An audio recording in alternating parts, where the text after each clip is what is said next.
Assalamualaikum warahmatullahi wabarakatuh. Alhamdulillahilladzi akramana fi hadzal lail ikraman lam yarawlahu min zuhur. Wassalatu wassalamu ala sayyidina Muhammadin wa ala alihi wa sahbihi wa sabbarin syakur. Wa ayyuhal hadirun wal hadirat isbiru wa rabitu wa taqullaha la'allakum tuflihun.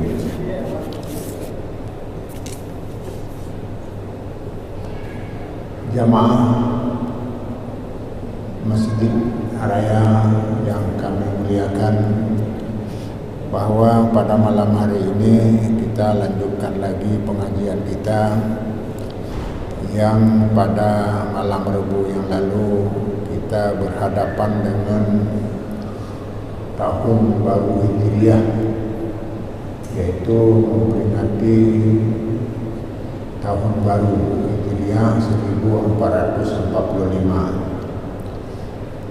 Maka karenanya kita sudah ada pengetahuan sedikit tentang sejarah berkenaan dengan tahun Hijriah,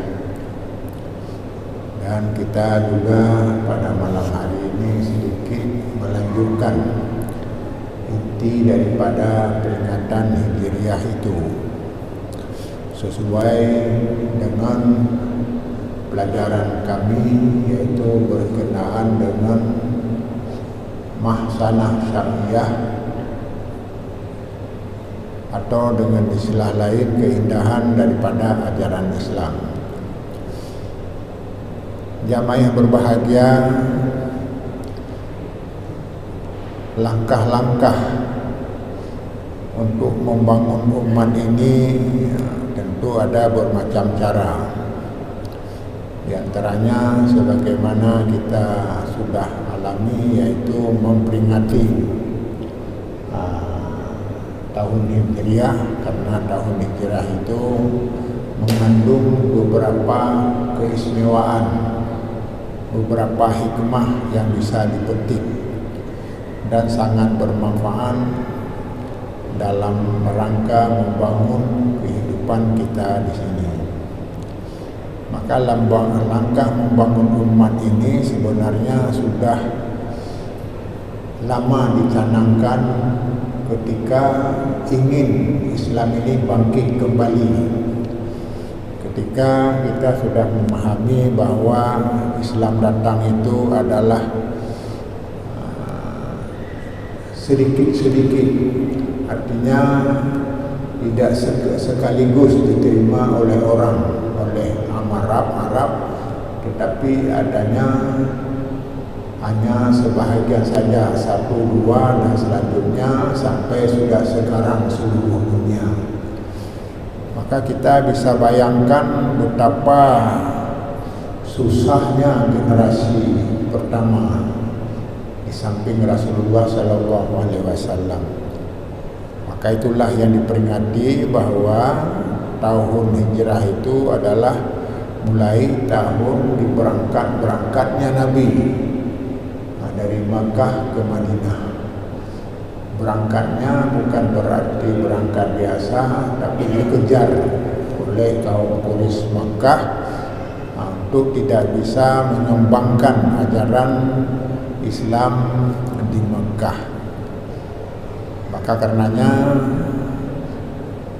jalan secara sembunyi-sembunyi, bahkan rencana dibunuh, akan tetapi tidak dapat dibunuh karena Nabi juga menyewa orang untuk penunjuk jalan. Maka sehingga kita kenal sekarang Rasulullah sudah datang ke Madinah dan disambut luar biasa orang Madinah. Karenanya yang penting kita ketahui di dalam penjelasan ini adalah bahwa Islam itu datangnya sangat bersahaja. Bada'al Islamu wariban sayaudu wariban kama bada. Islam datang sedikit seperti orang asing Islam datang seperti barang asing. Jadi yang barang asing itu sudah diterima pada masa dulu dan juga berkembang sekarang, tetapi yang asing itu akan hilang kembali. Artinya bahwa Islam itu selalu ada gangguan, selalu ada tantangan, yang sehingga umat Islam yang ingin memperlihatkan kebahagiaannya melalui agama yang murni ini, agama dari Allah, ternyata mendapat tantangan-tantangan, bahkan ada yang dibunuh dan sebagainya. Namun demikian, karena agama Islam agama wahyu, agama yang dibawakan oleh Nabi berdasarkan wahyu, dan tentu saja agama ini dilindungi, dan sehingga ternyata sudah sangat berhasil. Maka karenanya dalam pelajaran kita sudah kita terangkan tentang fiqh yang itu hubungan dengan fiqh an-nasri wa tamkin. Pelajaran hukum berhubungan dengan kemajuan dan hubungan dengan kejayaan. Kita sudah pernah jaya pada masa Nabi dan terkenal seluruh dunia. Agama yang dibawa oleh seorang putra Arab yang sehingga berkembang secara pesat, diterima oleh berbagai negara. Maka dengan demikian, kalau kita melihat sejarahnya, akan banyak hikmah-hikmah yang kita ambil. Baiklah, kita singkatkan saja karena judulnya bukan hanya itu. Apa hikmah yang bisa diambil? Agama Islam, agama yang dibawa oleh Nabi. Nabi adalah utusan Allah dan selalu dilindungi oleh Allah. Tetapi kenapa ketika berada di Mekah, Rasulullah harus lari ke Madinah?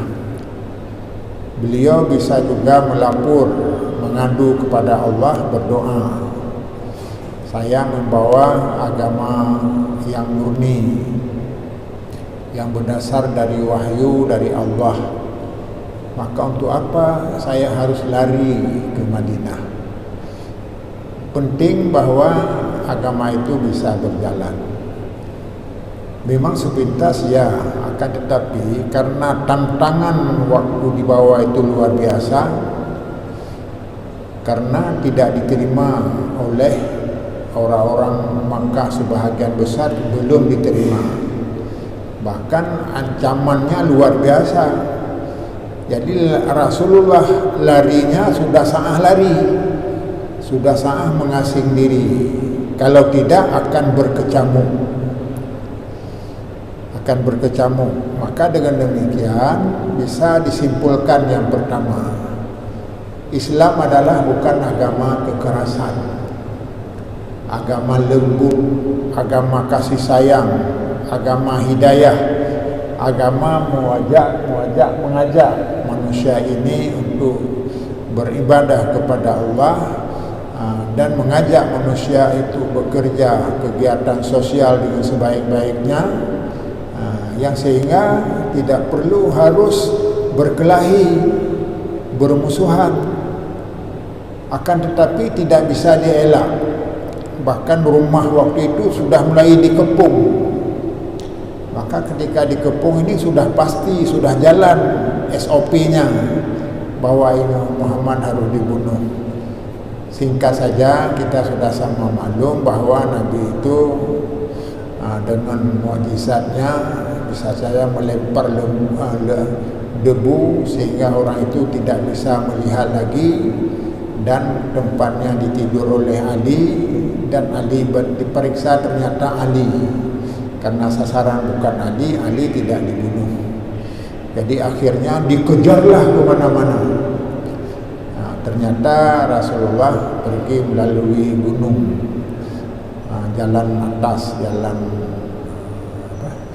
jalan selatan, melalui jalan selatan.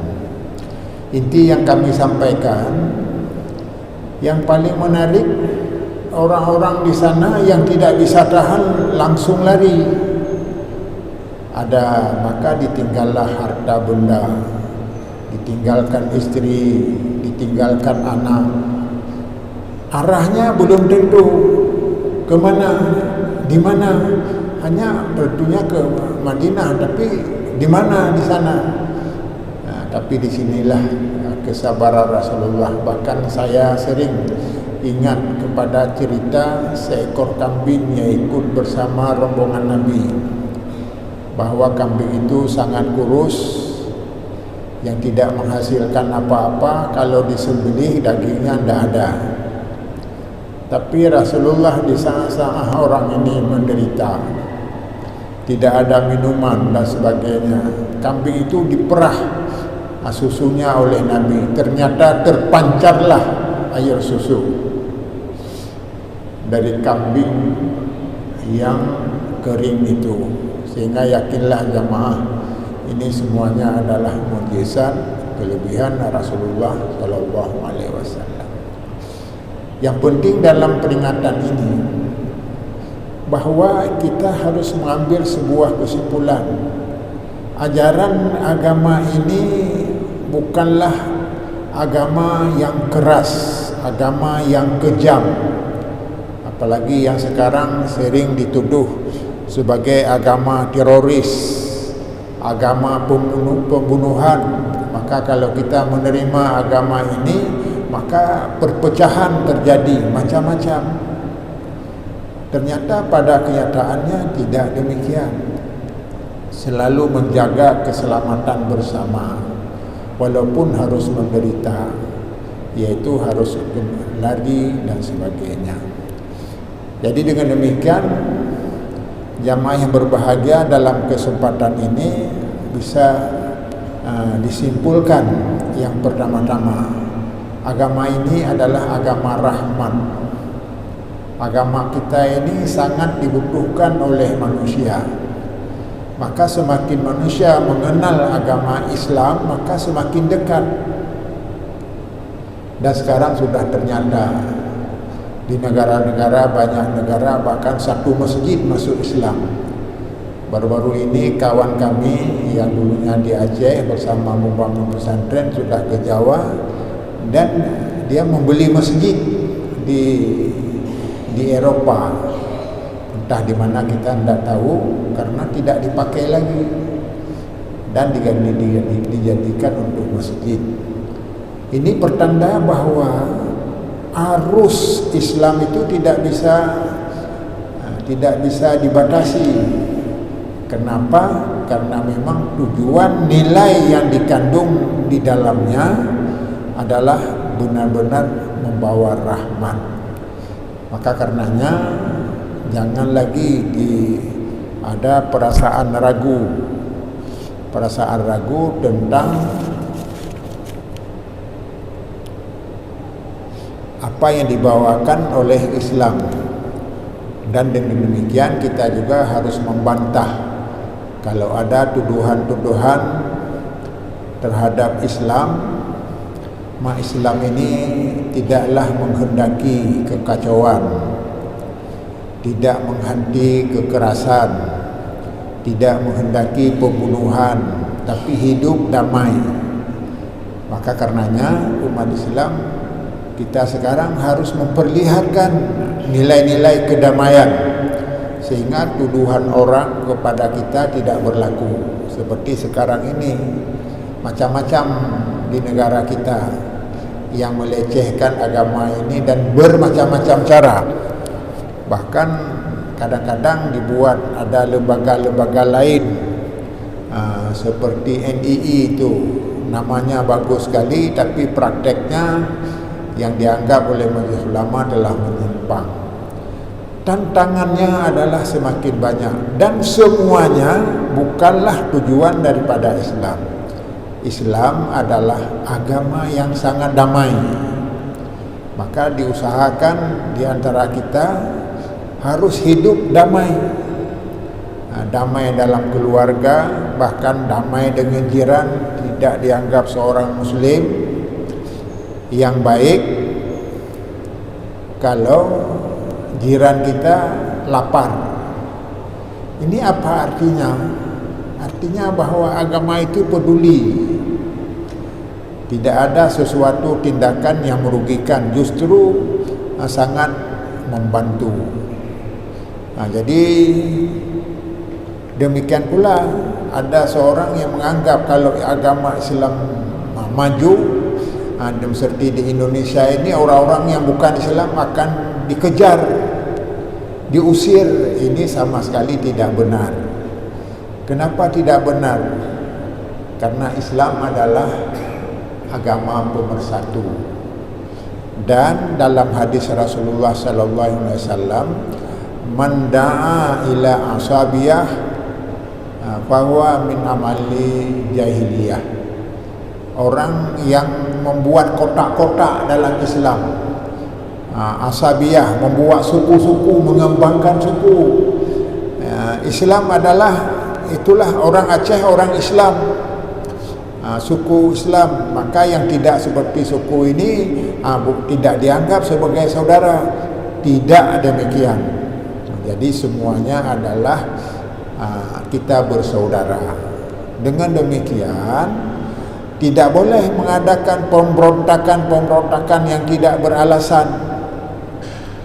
Jadi kalau ada orang yang menuduh Islam itu adalah kekerasan, kekacauan, mengganggu, pemecah belah, mereka itulah sebenarnya yang mengadakan pemecahan. Jadi dengan demikian salah satu hikmah dari yang dipetik dari sejarah hijrah itu bahwa Islam itu adalah agama persatuan. Dengan demikian kita sekarang harus bersatu, memperkenalkan diri kita. Itulah upaya zaman sekarang, upaya kebangkitan kembali Islam, terutama di Aceh ini. Bagaimana? Kita harus bersaudara, mempereratkan hubungan saudara, dan sekaligus juga melahirkan persatuan kesatuan yang kokoh. Dengan demikian pada satu saat mungkin negeri kita ini paling aman, tidak ada permusuhan sesama. Bahkan kalau masa lalu itu luar biasa. Setelah Rasulullah datang juga ada upaya-upaya memecahkan kembali. Cara pemecahannya adalah orang kalau fanatik kampungnya, diagungkan kampungnya, diagungkan daerahnya. Maka pada waktu Rasulullah itu demikian. Maka diingatlah, ayah kamu itu orang hebat dulu tapi dibunuh oleh kelompok ini. Dan datang kelompok itu juga dibujuk lagi, yang sehingga orang tidak damai. Maka akhirnya pegang pedang kembali dan bermusuhan. Dan pada waktu itu masih hidup Rasulullah. Akhirnya Rasulullah mengingatkan, ini bukan praktek Islam. Kamu sudah bersatu, kamu sudah dalam rahmat dan sebagainya. Kenapa kamu ingin mencari masuk neraka lagi? Ingin membuat dirimu adalah rugi dan sebagainya. Akhirnya mereka menangis dan inilah upaya. Pertama-tama kita jangan mudah diadu domba. Jangan mudah dibuat perpecahan. Agama Islam itu agama rahmat, membawa rahmat dan sebagainya. Bahkan harus kita yakini, karena kehebatan agama Muhammad lah Islam di Arab itu bersatu. Walaupun ada trik sampai sekarang itu ada saja. Ini sebenarnya bukan kehendak Islam, tetapi adalah kehendak dari luar Islam. Macam-macam cara, karena kekayaan negara Arab yang luar biasa dan sebagainya. Maka akhirnya diadulah antara satu dengan lain. lahirlah kelompok ini, kelompok itu. Bahkan sampai sekarang bukan hanya ini, bidang-bidang hukum sendiri diperselisihkan. Saya tadi melihat TV yang di dalam TV itu diterangkan kelompok-kelompok yang cenderung kepada sunnah, kelompok yang ada hubungannya dengan larangan, dengan aliran-aliran yang dilarang, yang sehingga umat kita itu berpecah sebab saling mengagungkan mazhab sendiri.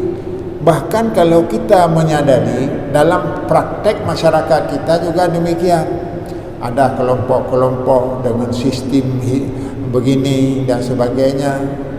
Bahkan kalau kita melihat banyak ajaran yang justru bertambah susah ketika kita mengenalkan cara-cara baru, yang cara baru sebenarnya tidak diajarkan oleh agama.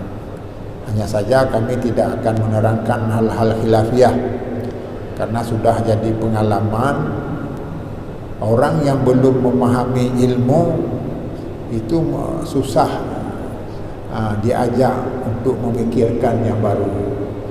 Dengan istilah lain, orang Aceh tidak suka menerima yang baru walaupun yang baru itu lebih bagus. Maka karenanya kita tidak perlu mencari peluang, mencari muka, memperkenal dan sebagainya.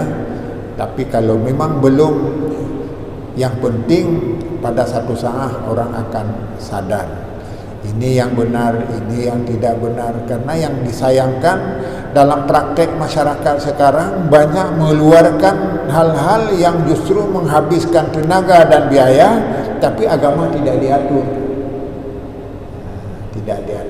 Maka dengan demikian kita belajar sekarang. Maka inilah saya menulis di dalam suatu prinsip ini disebutkan khairul jalisi fi zaman alkitab. Maka sebaik-baik pengajian, sebaik-baik pendidikan pada zaman sekarang adalah harus belajar dalam kitab.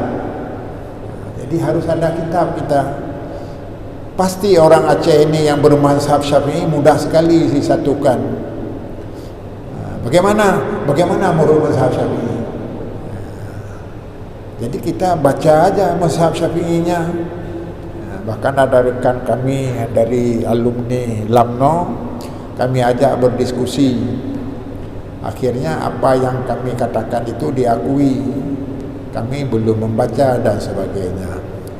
Jadi dengan demikian jamaah yang berbahagia, dalam kesempatan ulang tahun baru Hijriah ini, marilah kita menyatukan langkah. Marilah kita meluruskan hati. Mari kita bersaudara dan sekaligus mari kita bersatu sehingga Islam di Aceh generasi kita ke depan akan lebih baik dan bahkan akan menjadi contoh pionir untuk daerah-daerah lain. Ketika kami di LAMNO, orang bangga dengan Aceh dengan ada beberapa kelebihan karena di sana tidak ada Baitul Mal. Kami perkenalkan Baitul Mal. Bahkan ada gagasan kami di sana makanan di sana tidak semuanya halal, ada yang haram. Jadi dan juga orang yang membangun kuliner baru juga ada tantangan. Maka kami ajak di sana disebut Bazis. Kami ajak Bazis untuk kerjasama dengan Majelis Ulama, diajak pejabat.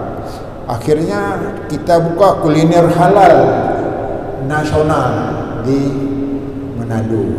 Jadi orang kalau datang ke sana tidak ragu lagi, sudah ada kuliner halal yang khusus dibangun. Jadi tidak perlu harus kekerasan. Kalau ada orang tidak senang berarti karena belum tahu. Tapi kalau sudah tahu, pas sekali mereka berlomba-lomba membangun kuliner Islam walaupun orang Kristen, walaupun bukan untuk memasak dan sebagainya. Jadi dengan demikian jamaah yang berbahagia, sudah saatnya lah kita sekarang bangkit. Salah satu adalah menyadari kelemahan-kelemahan sekarang ini. Salah satu kelemahan kita keterbatasan ilmu, dan ilmu pun tidak pernah bertambah. Dan yang bertambah pun belum tentu kita pakai. Karena apa? Karena keterbatasan. Dengan demikian apa yang saya sampaikan tadi, marilah kita mulai baca kitab kembali, membaca kitab. Khairul jalis fi zaman al-kitab. Jadi sebaik-baik pengajian sekarang adalah belajar dalam kitab, bukan hanya ceramah. Ceramah, orang kadang-kadang hari ini dia berceramah karena ada sponsornya, maka ceramahnya tidak sesuai dengan nilai, dengan prinsip awal, maka sudah menyimpang. Akhirnya sudah bermasalah lagi. Akhirnya ada rencana untuk merubah lagi. Akhirnya kerja kita itu tidak pernah berlanjut. Jadi dengan demikian jamaah yang berbahagia, kami sangat yakin, dan saya secara pribadi juga tidak harus memberi ceramah. Paling senang saya mendengar ceramah-ceramah yang sehingga masyarakat kita maju sesuai dengan ilmu. Bahkan kalau perlu ini diundang, seperti masa dahulu ada Abu Hurairah diundang dari Mesir, khusus mengajar dosen-dosen, khusus mengajar tungku-tungku di sini. Seperti yang digagas oleh Pak Hashimi dulu, itu belajar yang sehingga orang itu bertambah pengetahuannya. Mazhab apa? Mazhab Syafi'i saja. Untuk apa mazhab lain? Jangan kita menganggap bahwa kalau belajar harus mazhab lain, karena kita anggap mazhab Syafi'i adalah mazhab yang kolot dan sebagainya. Jamaah yang berbahagia, maka salah satu upaya perbaikan itu sekarang kita harus memulai meningkatkan wawasan, atau dengan istilah Habibie dulu, meningkatkan kualitas. Karena pernah kami juga bersama dengan Bapak Habibie dalam hubungan dengan ICMI, bukan dengan negara. Maka beliau melatih anak didik umat Islam, saya rasa 90, ada mungkin sekitar 70 pesantren se-Indonesia, dilatih, diperkenalkan dalam ilmu-ilmu yang dibutuhkan oleh zaman, di samping ilmu-ilmu yang diajarkan oleh pesantren itu sendiri. Maka terkenallah pada waktu itu disebut dengan kualitas ilmu. Jadi kita harus mampu bersaing. Maka di Jakarta sekolah-sekolah agama umat Islam itu selalu rendah nilainya, di atas nomor 8, nomor 7, ada nomor 3 satu, atau nomor 4. Mungkin nomor 3 pun tidak ada, nomor 4. Yang lain orang di luar Islam yang maju. Maka kenapa hal ini terjadi? Maka Habibie membangunlah pendidikan insan cendekia. Jadi insan cendekia itu melatih anak-anak muslim.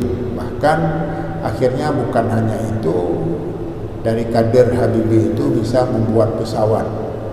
Dan sekarang sudah banyak bekerja di luar negeri karena gajinya luar biasa. Jadi dengan demikian kualitas itulah ciri, karena disebutkan di dalam istilah itu al-ajid man ajasa an siyati nafsih. Kelemahan kita terjadi karena tidak pernah memikirkan sebenarnya apa kita ini. Jadi inilah sebuah kelemahan. Bahkan kadang-kadang sering suka kita menerangkan kelemahan orang lain. maka harus diakui. Orang lain juga ada kekurangan, kita juga ada kekurangan, maka ambillah yang positif-positif. Kalau praktek di Aceh seperti ini, insya Allah dari segi ilmu kita meningkat, dari segi amal kerja di lapangan kita siap, dan demikian pula ciri-ciri kita orang Aceh ini adalah iman, kualitas iman. Dan termasuk di Indonesia inilah yang dicanang oleh Habib, kualitas ilmu, iman, dan amal. Jamaah yang berbahagia ini sejalan dengan tujuan syariat Islam. Syariat Islam inilah tujuannya. Alladzi khalaqal mauta wal hayata liyabluwakum ayyukum ahsanu amala. Kemudian dalam ayat Latin inna alal ardi zinatal laha linabluhum ayyuhum ahsanu amala. Kami jadikan manusia adalah untuk dicoba ahsan amala, siapa yang baik kualitasnya. Maka kalau sekarang yang baik kualitas adalah orang-orang di luar Islam, jelaslah yang menguasai semuanya, bukan saja pemerintahan, ilmu, dan banyak sekali ilmu-ilmu yang dibutuhkan. Bahkan dulunya, karena saya dulu pernah dagang,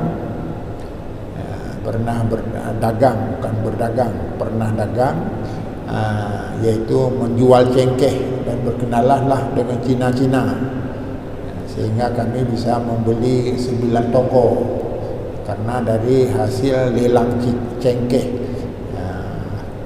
Bergaul, dan dinyatakan oleh Cina itu, apa Cina itu? Kaya sekali orang Aceh ini. Kenapa dikatakan begitu? Kalau kita datang kepada kebunnya, maka kebun-kebun itu menghasilkan bermacam jenis-jenis produk baru, apakah bentuk obat dan sebagainya. Maka dengan demikian dapat disimpulkan bahwa kita ketinggalan, kita lupa. Dalam hal ini tidak pernah kita melihat kenyataan ini, dan kita harap kepada pemimpin kita dalam semua bidang, mulai pemerintah, demikian pula majelis ulama, demikian pula organisasi-organisasi ada, mari bangkit, kita menghidupkan umat ini melalui kualitas ilmunya kita tingkatkan, kita mampu bersaing. Memang benar Pak. Jadi sebenarnya kalau ini tidak dimulai, ini diambil rupanya ya, tidak dimulai. Jadi 20 tahun ke depan seperti ini juga. Seperti kita tidak pernah mulai dari dulu, mungkin sekarang sama dengan tahun lalu. Jadi apa agama? Ditanya, bagaimana kegiatan agama di Aceh? Oh, lancar sekali. Bidang apa? Kalau ada orang yang lahir, kita putren bahasa Aceh kita putren, banyak putrennya tungku nya berojih lun di kampung putren. Kemudian mati. Jadi Islam adalah pencerminan ajaran Islam ada dulunya adalah kalau pertama dalam kaitan dengan hari-hari kematian. Ada sama dia, ada macam-macam. Bahkan ini sebenarnya saya kalau ingin menyampaikan bagus, tapi kalau tidak juga bagus. Yang penting rekan-rekan kami harus mempelajarilah supaya ada berkat. Mana yang diberkati oleh Allah, karena Allah memberkati kepada usaha kita yang ditopang oleh kebenaran. Sebenarnya ya, kita ada pertanyaan-pertanyaan dengan demikian bisa bertambah.